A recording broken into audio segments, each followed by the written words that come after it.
The hope was to find a cave that might be down at the original ground level. And so the excavation began. Immediately in front of the cliff face, progressively deeper and deeper. Well, it was not long before there were uncovered several niches resembling recessed bookcases. And as the digging went deeper, there were found to be 3 of these. As the digging continued down, there was exposed, about 14 feet below the niches, a bedrock. This was a ledge extended 8 feet, about 2.5 metres out from the cliff face. And as the overlay of earth was cleared away, there appeared set into the rock a square shape. It appeared to be a plug, a stone plug. On close examination, there were found to be 2 finger niches with which to pull it up. And under that plug was found to be a post hole going down over 1/2 metre, actually 23.5 inches deep into the rock. A square hole with a plug sealing it over. We have this plug in our possession. There were several objects in the chamber. These were covered over with black, dry rotted animal skins. Over these were dry rotted wooden timbers, and on top of the timbers were stones. And Ron came along over the stones between them and the ceiling. He glimpsed a black stone case. It had a flat stone top, which was cracked completely in 2. And there was found to be a crack in the ceiling. The crack was immediately above the crack in the lid of the stone case. The crack came down through the rock, leapt as it were through the air, then started again. Very, very odd. The crack extended through 20 feet, 6 metres of solid rock. The earth shook violently. At the moment of Jesus' death, the rock was torn open, and the blood came down out of his side, down past his legs, down over his feet. It poured into the crosshole and down through the crack in the rock that had been opened to receive it, then straight onto the lid of the stone case, and it sprinkled onto the mercy seat inside that stone case, the mercy seat of the actual Ark of the Covenant. And how do we know that? Because the crack has been closely examined, and it shows copious amounts of blood having flowed down into it. It's still there, and it's human blood. My question is that you said that you had the blood of our Lord examined by the Israelis. That's correct. What was their determination of that? Real quickly, okay. Dried blood is dead blood. Everybody knows that, all right? They can test the blood of the pharaohs, the mummies of the pharaohs, all right? There's certain things they can do. They cannot get a chromosome count by any method I'm familiar with, all right? Things keep changing. I don't profess to know everything. However, there's no way I know that you can get a chromosome count out of dead blood. You can get a DNA and some other things, but not a chromosome count, all right? That's done by living white blood cells. Now then, first of all, in this analysis, I took the blood into a laboratory in Israel. I asked one of the people I work with in antiquities, where is a good laboratory that does reliable work? And they said, such and such, such and such. I took it.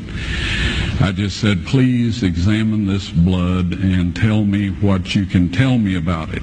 All right? They said, well, look, we're going to reconstitute it. We're going to put it in normal saline and keep it at body temperature for 72 hours with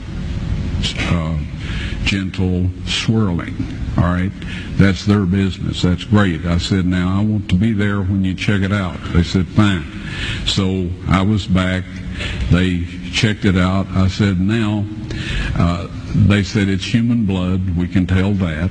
They did whatever tests they need to do. And then I said, take some of the white blood cells and put them in a growth medium and keep them at body temperature for 48 hours. And they said, well, that'll do no good because it's dead blood. I said, would you please do that for me? And they said, okay, we'll do it. So anyway, I said, I want to be there when you take it out and examine it. So I was back there. They took it out, examined it under a microscope, and the one technician called the other one over there, and then they called the boss over there, and they were talking Hebrew a mile a minute there for a little bit, and they looked at me and they said, Mr. Wyatt, this human blood only has 24 chromosomes in it. Everybody else has 46. You see, 23 from your mother, 23 from your father, 22 autosomes from your mother, 22 autosomes from your father. You get an X from your mother, you may get an X or a Y from your father, all right? This blood had 23 chromosomes from the mother's side, one Y chromosome only. You see, the child could not have developed if they hadn't had the autosomes from the mother. So all of his physical characteristics were determined by his mother's side of the family, her autosomes.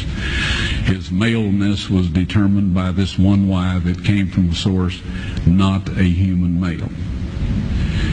Then they said, this blood is alive. And then they said, whose blood is this?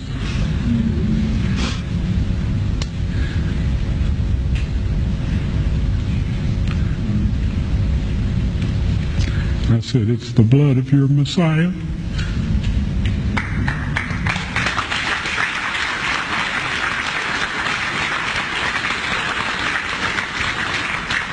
And I assure you, those men's lives have changed. Dengan darahmu kau tebus dosaku, dengan nyawamu kau tukar hidupku. Kini aku sepenuhnya milikmu. Akulah anakmu. Yesus, Yesus, Yesus, ku berseru. Yesus, Yesus, ku panggil namamu. Pengabdianku hanya padamu. Yesus, Yesus, Engkaulah Bapa-Ku.